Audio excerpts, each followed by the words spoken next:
Shalom, shalom. Mount Zion again at you back with a Shabbat class. First and foremost, want to give all glory and honor to Yahweh Ba'Shem Yahweh Shai, giving us the ability to do these classes every week. We about a good way through Genesis. Before we get started, does anybody know, based off of what we've been going through, what we have here on the screen in front of us? Take a wild guess. The temple. The temple, close, very close. Very, very, very close. Anybody else? Good question. Yeah, I tried to hide all the clues as best I could. So yeah, because the ox said the temple, I was thinking more, but I was thinking the same thing, like a synagogue temple, but Con. This is the outer structure, I guess you could say, of believe it or not, the city of Sodom. Oh, because my next guess was our city, but yeah, it's a city. Yeah, it's a city, but it's the city of Sodom. So I just wanted to give a quick visual before we got into the actual reading of what we're dealing with. This is the ruins. This is what remains of the city of Sodom. This is what that looks like right there. Let me see. I think there's another one here. Can we see that? No, that's not sharing. Let me see.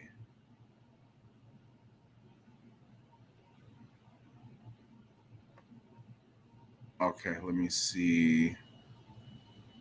All right, 1 second here.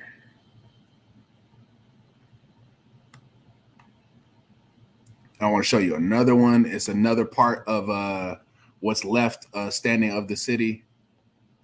And then we're going to go ahead and get into the reading. Let's see.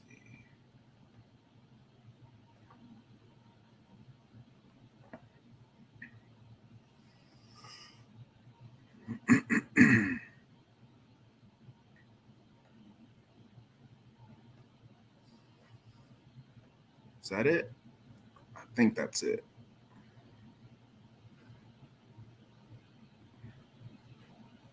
Y'all see the wall? The wall. Yeah. Okay, yeah, because I got to close these screens. Give me 1 second. Yeah, there we go. Yeah, so that's what we're dealing with now. That's another part that still remains standing. And then the little outskirts that we see right there. So that's what we're dealing with. That's what we're getting into. We're going to go ahead and start with the reading, starting with Genesis 19. Let me go ahead and share my screen. So those who are following along can read along with us here. In 1 moment. Boom. All right, Genesis 19. And it reads, "And there came 2 angels to Sodom at even, and Lot sat at the gate of Sodom, and the All right, so we got remind me to check the panel here in a second, because probably all are gonna be coming on. Unless yeah, just remind me to look at the panel so I can add him in a second. I'm gonna go ahead and read. All right. Genesis chapter 19, verse 1. It says, "And there came 2 angels to Sodom at even, and Lot sat in the gate of Sodom, and Lot, seeing them, rose up to meet them, and he bowed himself with his face toward the ground. And he said, Behold, now, my lords, turn in, I pray you, into your servant's house, and tarry all night, and wash your feet, and ye shall rise up early and go on your ways. And they said, Nay, but we will abide in the street all night. And he pressed upon them greatly. And he turned in unto him, and entered into the house, and made them a feast, and did break unleavened bread, and they did eat. It says, but before they lay down, the men of the city, even the men of Sodom, compassed the house round about, compassed the house around, both old and young, and all the people from every quarter. It says, and they called unto Lot and said unto him, where are the men which came into thee this night? Bring them out unto us, that we may know them. Now, does anybody know what that means? Is when it says know them, what that's going into? Sodomy. Was they just trying to have a friendly meet and greet and trying to get to know the friendly neighbors of the new town? These boys was talking all out. They was talking about all out butt pirates. They was going in for the get down. They knocked on the doors like, hey, we seen them two brothers that came up in here.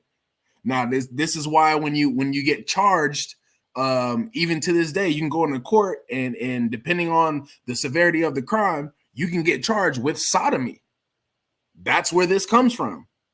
When he says you sodomize somebody, that's what this is going into. That's what that word or that term derives from. This city and the antics and the behavior and the alternative lifestyle per se that they were living. I don't want to say too much because it's YouTube. They'll get the tripping, but so we'll leave it at that. Go to verse 6. It says, and Lot went out into the door unto them and shut the door after him. He had to hurry. Like, look, if I even leave the door open, they might bum rush me and get up in my house. So he shut the door right behind him. He said, I pray you, brethren, do not so wickedly. He said, so what y'all asking or doing is wicked. So that lets you know when it says when they wanted to know them, it wasn't no friendly meet and greet. They wanted to know them in a biblical sense. They wanted to lay with them. It says, behold, now I have 2 daughters which have not known man. Let me, I pray you, bring them out unto you, and and do ye to them as it is good in your eyes. Only unto these men do nothing. For therefore came they under the shadow of my roof. So he said, I have 2 virgin daughters that have never known a man, and y'all can do whatever y'all want to them. Just leave these 2 fellows alone. Let's see how they respond. And they said, stand back. And they said again, for one fellow came into sojourn, and he will needs be a judge. Now I will deal worse with thee than with them. And they slack it 1 second. And they pressed sore upon them. Even Lot came near to break the door. So they're trying to break his door down just to get in, so they can sodomize the angels, man. And so we're gonna go to verse 11. It says, and they smote the men that were at the door of the house with blindness. He says, and both small and great, that they were wearied themselves to find the door. But they had to get smitten with blindness, or so they wouldn't try to rape the angels, man. That's how bugged out these brothers was. Let's see here. Were we on what verse we leave on? Okay, verse 12. It says, and the men said unto Lot, Has thou here any besides son-in-law and thy sons and thy daughters, and whatsoever has in the city, bring them out of this place. For we will destroy this place, because the cry of them is waxing great before the face of Yahweh. It says, and Yahweh has sent us to destroy it. It says, and Lot went out and spake unto his son-in-law, which married his daughters, and said, get up out of this place, for Yahweh will destroy this place. But he seemed as one that mocked unto his son-in-law. So they didn't believe him. Just like when we go out there, when we go to camp, or we out there, you teach some people and they mocking and scoffing because, they're looking at the way things are, and it's just hard. It's hard pressed for them to believe that anything's going to be or any way, or their kingdom's going to come to a halt, to a crash, or get destroyed. And that's basically the same thing that was going on. Let's see. To destroy, it says, and Lot went out and spake unto his sons-in-law, which married. Okay. It says, and when the morning arose, the angels the angels hastened Lot, saying, "Arise, take thy wife and thy two daughters, which are here, and lest thou be consumed in iniquity of the city." It says, and while he lingered, the man laid a hold on his hand and upon his hand of his wife and upon his two daughters, and Yahweh being merciful unto him, he brought him forth and set him without the city. It says, and it came to pass that when they had brought them forth abroad, he said, "Escape for thy life, look not behind thee, neither stay thou in all the plain, escape to the mountain, lest thou be consumed." And said Lot unto them, "Oh, not so, my Lord." He says, "Behold, thy servant has faced Slakia." It says, "Behold, now thy servant has found grace in thy sight, and thou hast magnified thy mercy, which has showed unto thee in saving my life. And I cannot escape to the mountain, lest some evil take me and I die." Slakia, give me 1 second. Okay. "Take me and I die. Behold, now the city is near to flee unto, and it is a little one. Let me escape thither. And it is not a little one. Is it not a little one?" It says, "For my soul shall live." And he said unto him, "See, I have accepted thee concerning this thing also, that I will not overthrow this city for which thou hast spoken." It said, "Haste thee, escape thither, for I cannot do anything till thou come thither." Therefore, the name of the city was called Zoar. It says, The sun was risen up the earth when Lot entered Zoar, and the Lord raised upon Sodom and Gomorrah brimstone and fire and from out of the heavens. And he overthrew those cities and all the plain and all the inhabitants of the cities that which grew upon the ground.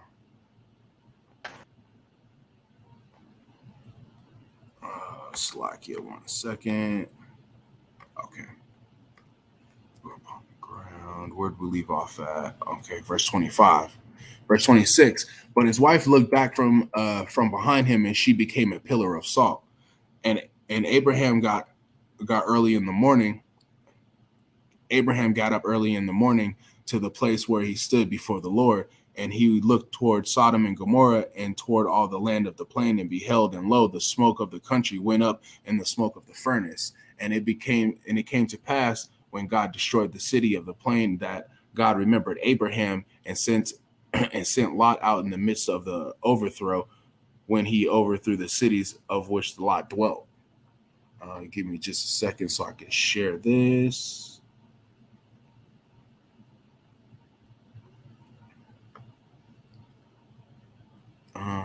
I don't even have that up anymore. Never mind. All right, so let's see here.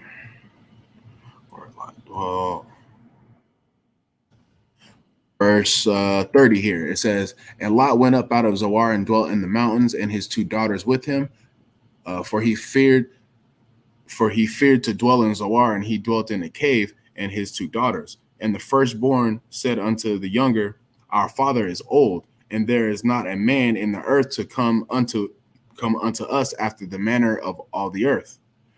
So this is where we get some plotting and scheming going on. It's going to get real Bama-ish. I'm gonna put it that way. It says, coming to all the earth. It says, "Come, let us take our father, drink wine, that we will lie with him, that we may preserve seed for our father." So these are the daughters conspiring with one another that they're going to get their father drunk, sleep with him, so they can have children. It says, "And they made their father drink wine that night, and the firstborn went in and lay with their father, that he perceived not when she lay down, nor when she arose. And it came to pass on the morrow that the firstborn said unto the younger, Behold, I lay yesternight with my father. Let us make him drink wine this night also, and go thou in and lie with him, and we may preserve seed of our father. It says, and they made their father drink wine that night also, and the younger arose and lay with him, and he perceived not when she lay down, nor when she rose up. Thus were both daughters of Lot with child by their father. So that's some Jerry Springer type stuff we see right there. Then it says, and the first bare a son, and she called his name Moab. He says, and the same is the father of the Moabites unto this day. And the younger, she also bare a son and called his name Banami, which is the father of the children of Ammon unto this day. So the Moabites and the Ammonites we see are born out of incest. Two daughters got their fathers drunk, slept with them, and got pregnant because they felt that there was no other men around for them to get pregnant and for them to have a lineage or descendancy, or however you want to look at it. But that's just wildness in itself. So that's when you get into Deuteronomy 23, and it talks about Moab not entering the congregation and things like that. That's one of the reasons right there. That's one of the reasons. Let's see. We go to Genesis 20:1. We start reading here. We're going to get back to the story of Abraham. It says that Abraham journeyed from this forward to the south country and dwelt there in Kadesh and Shur and sojourned in Gerar. And Abraham said unto Sarah his wife, she is my sister. And Abimelech the king of Gerar sent to Sarah. Slack it. Hold on.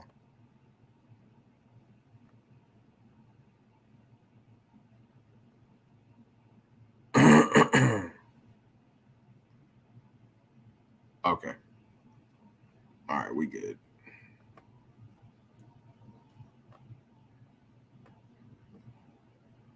All right, let me get back to we're on Genesis 20. Con. All right, so leaf off on 3. It says, but God came to Abimelech in a dream by night and said unto him, behold, thou art but a dead man, for the woman which thou hast taken, for she is a man's wife. And Abimelech had not come near her, and he said, Lord, wilt thou slay also a righteous nation? And said he not unto me, she is my sister, and she even herself said, he is my brother. In the iniquity of my heart and innocency of my hands have I done this. And God said unto him in a dream, yea, I know that thou didst this in integrity of thy heart, for I also withheld thee from sinning against me before. Therefore suffer I thee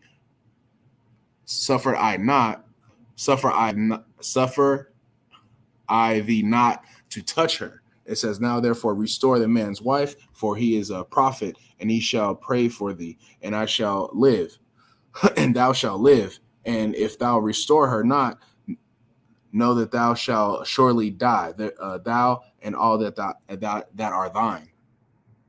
Therefore Abimelech rose early in the morning and called all his servants and told them the things in their ears, and the men were sore afraid. And Abimelech called Abraham and said unto him, thou hast done what hast thou done unto us? And what have I offended thee, that thou hast brought unto me and on my kingdom a great sin, that thou hast done deeds unto me that thou ought not to be done? And Abimelech said unto Abraham, what sawest thou that thou hast done this thing? And Abraham said, because I thought, surely the fear of God is not in this place, and thou wilt slay me for my wife's sake. So Abraham was like, look, man, I thought y'all was wicked. I figured y'all was going to say, look, she's bad. He's with her. We can't get to her with him being here. Let's off him. So I'm just trying to, I'm trying to make a way, man. That's it. I ain't mean no harm. Abraham was just, and we said, who else did this happen with? Do y'all know? Isaac. Con. So Isaac is the chip off the whole block. Isaac got it from Abraham. Honestly, he got it from his dad, bro. And Isaac used the same thing. So let's go. Let's keep reading. It says, and it came to pass when God caused me to wander from my father's house that I said unto her that this is my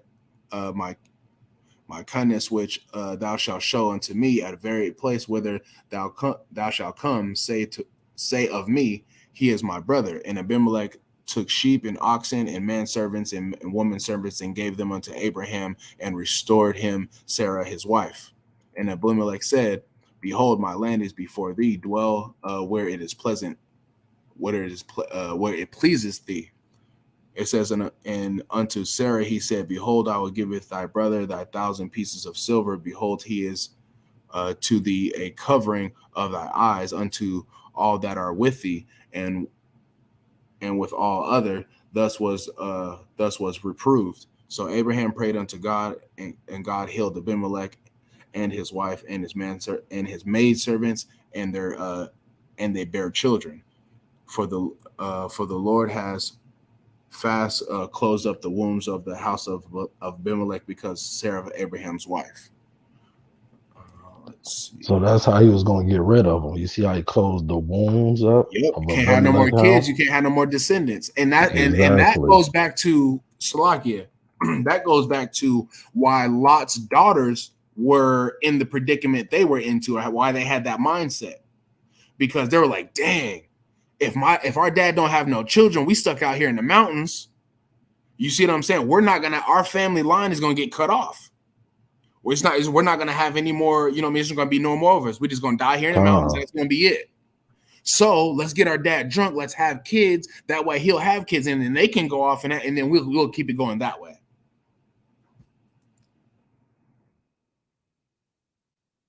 Yeah, that's the same type of deal we see with that. That's kind of crazy. Let's see. Let's go to 21. Genesis 21.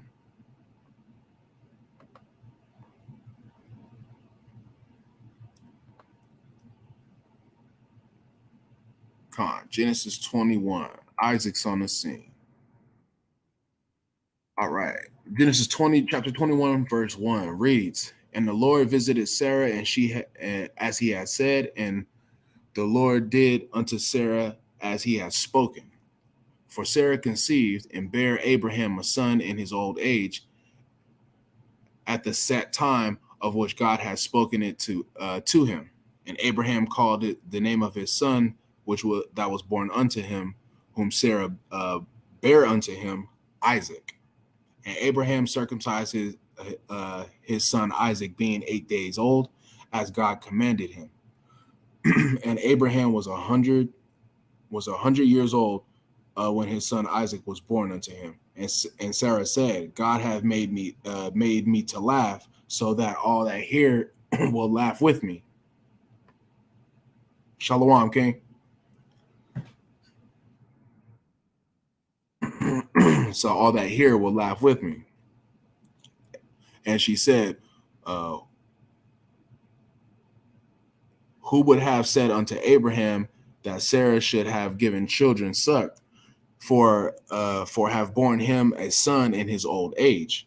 And the children grew and were weaned, and Abraham made a great feast in the same day Isaac was weaned. And Sarah saw that the son of Hagar the Egyptian, which she had borne unto Abraham, mocking.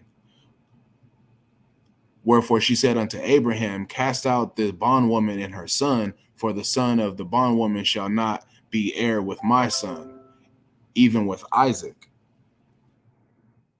But that's another one where we can go to that shows that the seed line is only gonna go through Isaac. Once again, going back to that promise that was made back in 15 and 18, going back to the promise that was made in Genesis 3, Most High promising he was going to deliver us a savior.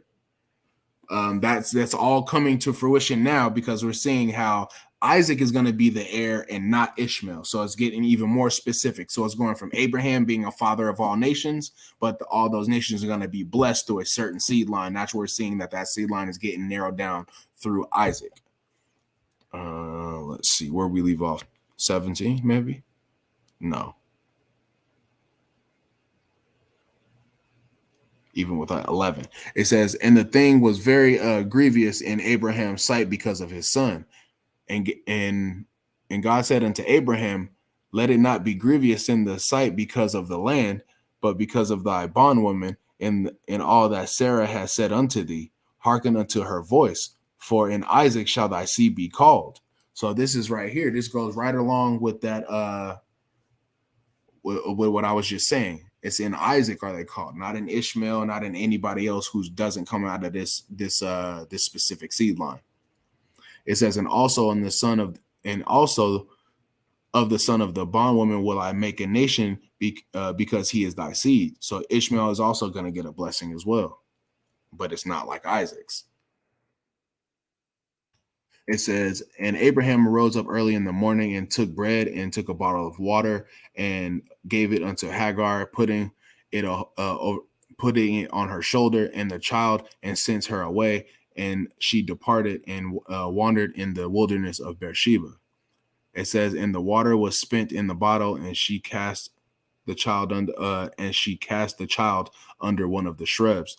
And she went and sat down over again in him a good way far off. Him a good way off.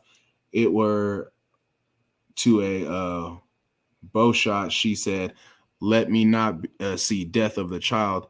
And she sat over against him and lifted up her voice and wept. And God heard a voice, and God heard the voice of the lad, and the angel of God called to Hagar out of heaven and said unto her, what alieth thee, Hagar? Fear not, for God has heard thy voice and the voice of the lad where he is. Arise, lift up thy lad, and told him to slack it and hold him in thy hand, for I will make him a great nation. It says, for God and God opened her eyes, and she saw a well of water, and she went and filled the bottle with water and gave the lad a drink. And God was with the lad, and he grew, and he dwelt in the wilderness and became an archer. And he dwelt in the wilderness of Paran. And his mother took him a wife out of the land of Egypt. So I did not know that. Ishmael's first wife was an Egyptian. Huh, okay.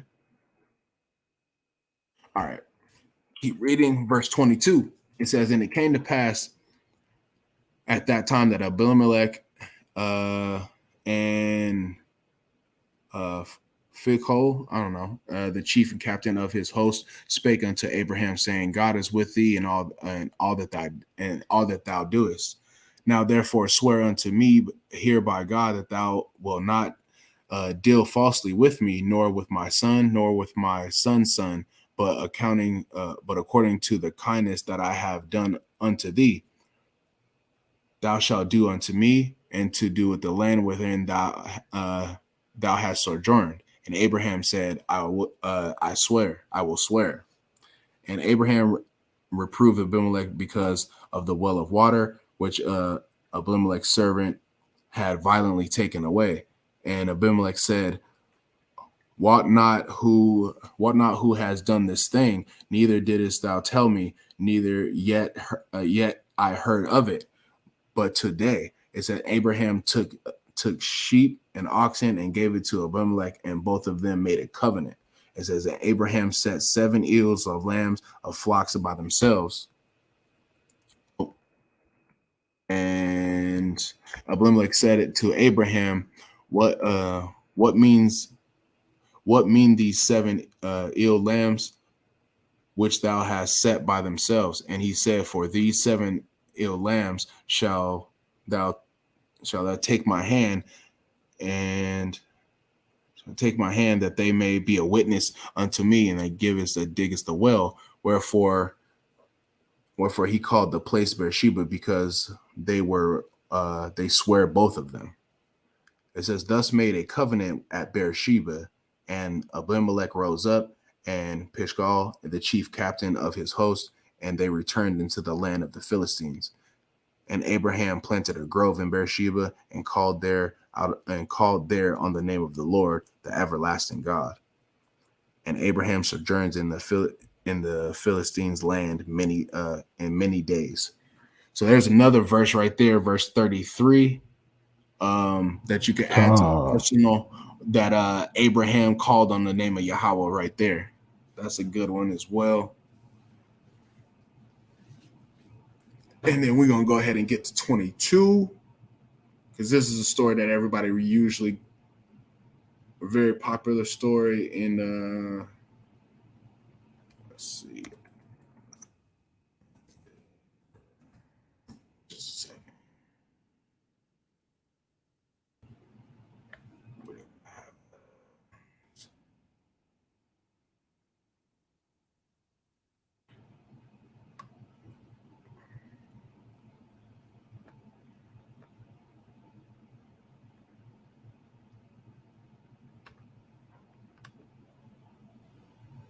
Damn, I don't. Okay, yeah. All right, so this is what we're dealing with now. Oh, I didn't mean to go to that, but you got to be the ultimate. You got to be the ultimate man of faith to want to sacrifice your son. That's a lot. That's a lot for me. I don't know if I could do that. I'm gonna be honest with you. I like to think I'm a righteous man of God, and I love the Most High, and I listen to him, and I follow his word. I'd like to think that. I like to think that I would. But I can't sit here and say that I got the same faith as Abraham. That would be saying a lot. That's a big claim. That's why when we go to, I think we did on a couple classes back, when we went to that Hebrews, it names Adam, Noah, I believe Abraham is listed, and he said these are the fathers of faith. Because, you know what I mean, Abraham was doing this with just a promise being made. He didn't get any big time over the top, you know what I mean, box office miracles that was given to him. He did everything off of faith. And that's how we got to be. Because the works and wonders and all those things, the validation isn't going to be there all the time. It's not. Even from the Most High, it's not going to be there. It's just when we want it, at least. You see what I'm saying? So what we got to do is move in faith, like Abraham. I just wanted to drop that really quick before we got into that, because that's a real heavy piece. It's like, you know what I mean? I was just thinking about that the other day. Like, this man was really about to like give his son over for the Most High, man. That's big time right there. Pull this up. Genesis chapter 22, verse 1. It says, and it came to pass after these things that God did tempt Abraham and said unto him, Abraham. And he said, here I am. And he said, take now thy son, thy only son, Isaac. So we know, we just got done reading about what just happened. But why does the Most High say right here in verse 2, thy only son, Isaac? He had the promise. He had the promise. That's it. He's not dealing with nobody else. This is Abraham, Isaac, and soon we will find out Jacob and his descendants. So this is another verse you can throw in there. Nope, you got to be of Abraham, Isaac, and Jacob, that seed line, because even shortly after, Ishmael wasn't even considered a son of Abraham. So that's how you know what I mean, serious this lineage thing gets. Just read this again. It says, and he said, take now thy son, thy only son, Isaac, whom thou lovest, and get thee into the land of Moriah. He says, and offer him for a burnt offering upon the mountains, which I will tell thee of. And Abraham rose up early in the morning and saddled his ass, and took two of his young men with him, and Isaac his son, and and cleaved the wood for a burnt offering, and rose up and went unto the place of which God had told him. Then on the third day, Abraham lifted up his eyes and saw the place far off. And Abraham said unto his young man, Abide ye here with the ass, and I and the lad will go yonder and worship, and come again to you. And Abraham took the wood of the burnt offering and laid it upon Isaac his son, and he took the fire in his hand, and he took the fire in his hand and the knife, and they went both of them together. And Isaac spake unto Abraham his father, and said, My father. And he said, Here I am, my son. And he said, Behold the fire and the wood, but where is the lamb for the burnt offering? It says, And Abraham said, My son, God will provide himself a lamb for a burnt offering. So they went both of them together. So Isaac's kind of hit, like, yo, you said we was gonna be, doing a sacrifice. Yo, where's the sacrifice at? Oh, don't worry about it. We gonna, it'll be there. It's like, all right, cool. You said so. Now this is Isaac going in on faith, not just Abraham. This is Isaac going in on faith too. I mean, he's not really hip to what's really going on, but he's going like, okay, all right, I believe you, Dad. Yeah, he had faith in his father. Right, exactly. And you notice Abraham ain't give no back talk. He's like, oh, but Most High, what? No, none of that. Right after he told him, hey, go here, do this, like I told you, he said he rose up early in the morning and got to it. No, nothing. No ifs and buts about it. Abraham was about that action. It says, and Abraham said, My son, God will provide him a lamb for a burnt offering. So they went both of them together. And then they came into the place where God had told him of, and Abraham built an altar there, and he laid wood in the altar and bound Isaac his son and laid him upon the altar upon the wood. And Abraham stretched forth his hand and took out the knife to slay his son. And the angel of the Lord called unto him out of heaven and said, Abraham, Abraham. And he said, Here I am. And he said, Lay not thy hand upon the lad, neither do thou anything to him. For I know that thou fearest God, seeing that thou hast not withheld thy son, thy only son, from me.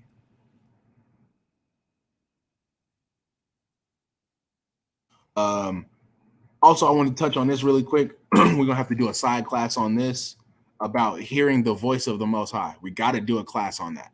Have to. I hear that way too many times. I hear that too much. When we read over certain things and we don't put in certain things into context, it can seem like the Most High himself is talking directly to people. I get that. But as you can see, it says right here, an angel of the Lord called out of the heaven and said, Abraham, Abraham. And the whole time we read up here, and it makes it seem like the Most High is talking to him directly. The Most High doesn't talk to anybody directly. It does not work like that. It's always in a similitude or a theophany. That's like a fancy way of saying like a similitude, whether it be like a bunch of smoke in the image of a body, fire in the image of a body, anything like that, to get you to understand what it is. Just like when Isaiah's visions, he saw a image of what the Most High would look like sitting on his throne. He didn't actually see the Most High. So, Lucky, since you speaking on that real quick, let me bring this out. Hosea 12:10. I have also spoken by the prophets, and I have multiplied visions and used similitudes by the ministry of the prophets. See, it says similitudes, things that get you to understand what it may actually be. Real quick, before we get too far off topic, just like when John the Revelator is no, not John the Revelator. Was that? I'm talking about Baptist. You know what I'm talking about. The in Revelations 8. When Revelations 8, he's describing the different machines and different mechanisms of war in World War III, but he's using things like beetles and scorpions and things like that, so you can understand what the functionality of these things are and what they more or less look like. So it's always similitudes in the Bible and things like that. So some things are really literal, some things are not. But when the Most High is talking, it's usually the Most High's angel talking on his behalf. Let's see. It's an angel of the Lord called out to him out of heaven and said, Abraham, Abraham. And he said, here I am.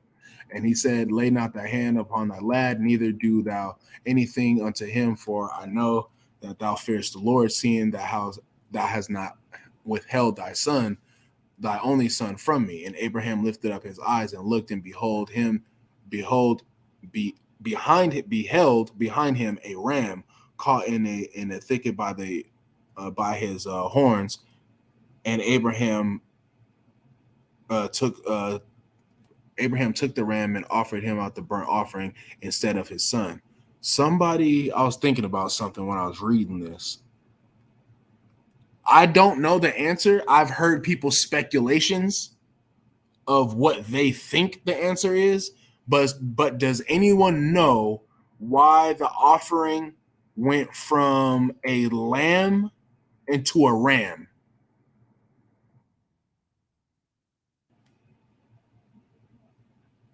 Because when we read up here at the top, it says, I want to find the verse. Father, Son will be on earth. Yep, right here. Verse 8, it says, God will provide a lamb, right? And then once it actually happened, it says, behold, behind him a ram was caught in the thicket by his horns. So that's just something I just wanted to see if anybody had any more insight on. Come on, we can keep it moving. Then I'm gonna have to look into that. We have to bring that back because I heard some. I'm not even gonna get into what I heard. There was just some wildness. I mean, it might not even be wild. Let me. I take that back. It might not be wild. I gotta look into it. But yeah. All right. So moving on here. Let's see. Said of his son. It says, and Abraham called the name of the place Jehovah Jireh, as it is said to this day, in the mount of the Lord shall it be seen. It says, said by myself have I sworn, saith the Lord, because thou hast done this thing and hast not withheld thy son, thy only son, that in the blessing I will bless thee, and in multiplying I will multiply thy seed as the stars of the heaven, and as the sand which is upon the seashore, and thy seed shall possess the gates of thy enemies. So going back to last, y'all remember what precept we put with that? Anybody remember what where we can read that in the Tanakh or the New Testament?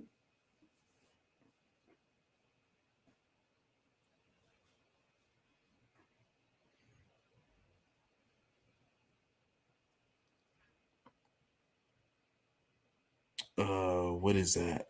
Dang. Is that Romans?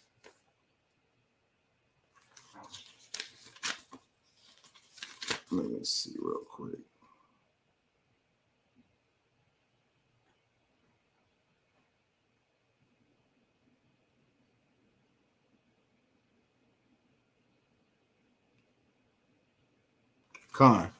So let's pull this out real quick.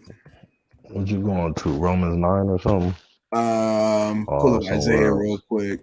Go to where it's quoting from first.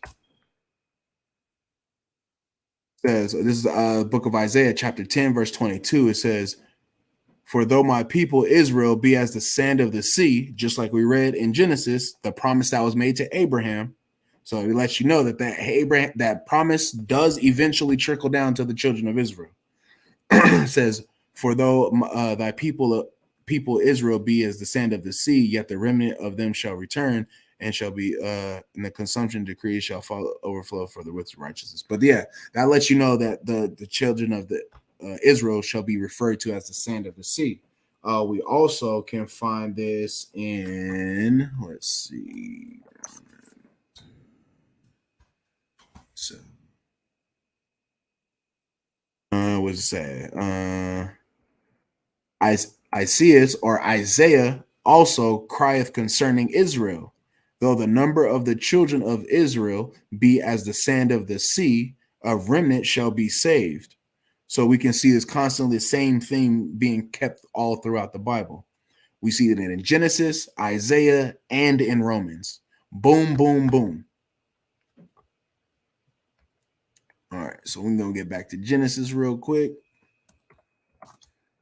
22. Where we leave off at? Genesis 22 and what? Standard is 18. 18. Yep. Okay, calm.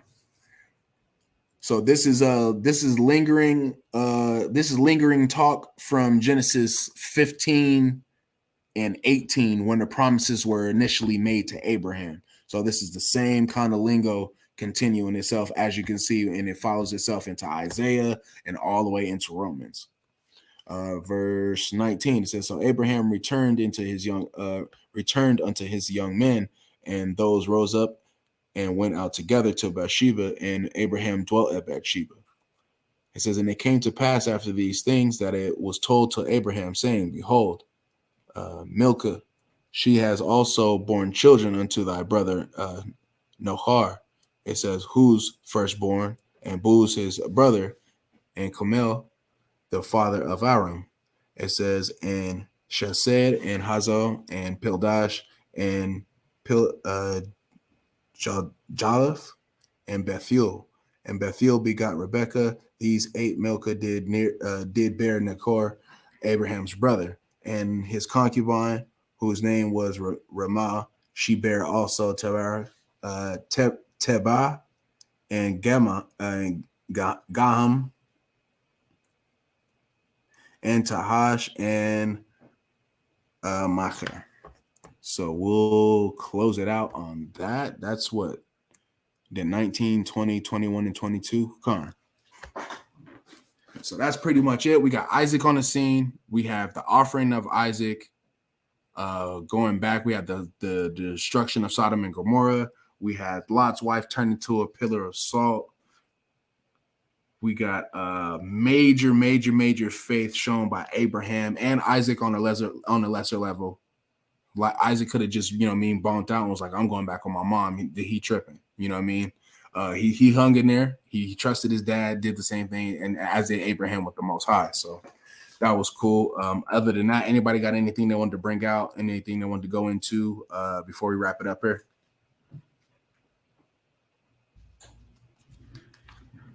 Nah.